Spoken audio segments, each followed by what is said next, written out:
অন্তরাত্মা দেখলাম নাকি অন্তর্যাত্রা দেখলাম নাকি অন্তর ফাঁদটা দেখলাম, বুঝলাম না বিষয়টা। এটা কি সত্যি মুভি নাকি টেলিফিল্ম? কারণ ভিজুয়াল স্কেল, স্টোরি টেলিং দুটোতেই একটা টেলিফিল্ম ভাইব বারবার ফুটে উঠেছে। তবে একটা বড় পজিটিভ কথা হচ্ছে এটা 2019 সালের মুভি। এই একটা লাইন দিয়েই অনেক নেগেটিভ দিককে ডিফেন্ড করা যায়, কিন্তু চাইলে এইসব জায়গা ঠিকঠাক করে পুরো মুভিটাকে একটা সিনেম্যাটিক পর্যায়ে নিয়ে যাওয়া সম্ভব ছিল। এটা টাইম পিরিয়ড ঘেঁষে একটা গল্প, কিন্তু সমস্যাটা হচ্ছে মুভিতে কোথাও সময়ের কোনো স্পষ্ট উল্লেখ করা নেই। টেলিফোনে কথা ছাড়া এমন কোনো ভিজুয়াল নেই যা দেখে আপনি বুঝবেন এটা 80 বা 90 বা 00 দশকের গল্প। তাই চাইলে এই গল্পটাকে যে কোনো একটা নির্দিষ্ট সময়কে কেন্দ্র করে আরো গভীরভাবে দাঁড় করানো যেত।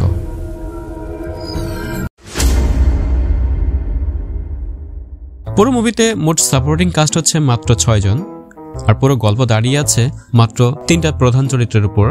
প্রথম, রূপকথা জাকির। 80% স্ক্রিন টাইমই হচ্ছে সাকিব দর্শনাকে কেন্দ্র করে আবর্তিত হয়েছে।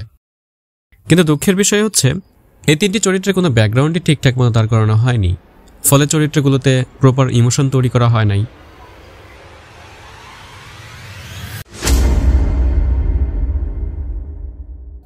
মুভিটির শুরুর দিকে মনে হয়েছে তো মিউজিক ভিডিও দেখছি। তাই এই মুভির সবচেয়ে দুর্বল দিক হচ্ছে স্ক্রিন প্লে।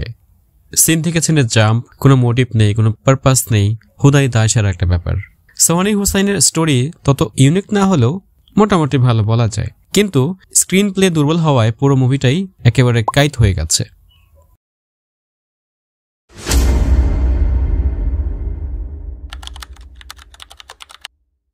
রূপকথা চরিত্রটির জন্য সৌন্দর্যের প্রয়োজন ছিল, সেই ক্ষেত্রে দর্শনা বণিক চমৎকার কাস্টিং। বাট প্রবলেমটা হচ্ছে দর্শনা সৌন্দর্যে ও গ্ল্যামারের দিক থেকে পারফেক্ট চয়েস হলেও অ্যাক্টিংয়ে সে অনেক বেশি পিছিয়ে, তাই অনেক ক্ষেত্রে সে চরিত্রটিতে ইমোশন ক্রিয়েট করতে পারে নাই। স্ক্রিন টাইম পেলেও অভিনয় খুব একটা ইমপ্রেসিভ না, গতানুগতিক অভিনয়, যাত্রাপালার ভিলেন চরিত্র যেমন হয়।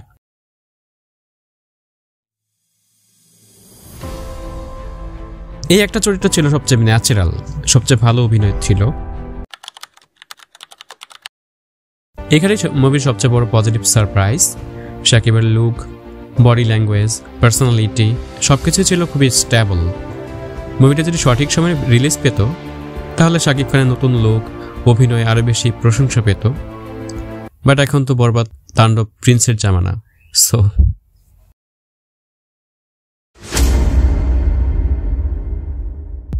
ইন্দ্রজিৎ দাশগুপ্তের মিউজিক ছিল জাস্ট ওয়াও টাইপের। মুভির সবগুলো গানই দুর্দান্ত, মিউজিক, টিউন, লিরিক্স, ভোকাল সবকিছু মিলেই অন্তরাত্মার সবচেয়ে বড় শক্তি হচ্ছে মিউজিক। 2019 সালের মুভি হওয়া সত্ত্বেও কালার গ্রেডিং ছিল টপ নচ, লোকেশনগুলো সিনেমার প্রাণ হয়ে উঠেছে, ক্যামেরার কাজও ছিল খুব পলিশড। ওয়াজেদ আলী সুমন এখানে একটা আর্ট ফিল্ম টাইপ কিছু একটা ভাইব আনতে চেয়েছিলেন, কিন্তু স্ক্রিন প্লের দুর্বলতা, চরিত্রের ব্যাকগ্রাউন্ডের শূন্যতা, কম সাপোর্টিং কাস্টের জন্য সব মিলিয়ে সেই ভাইবটা ধরতে পারেন নাই। তবে মিউজিক আর সিনেমাটোগ্রাফির জন্য অন্তত একবার দেখা যায়।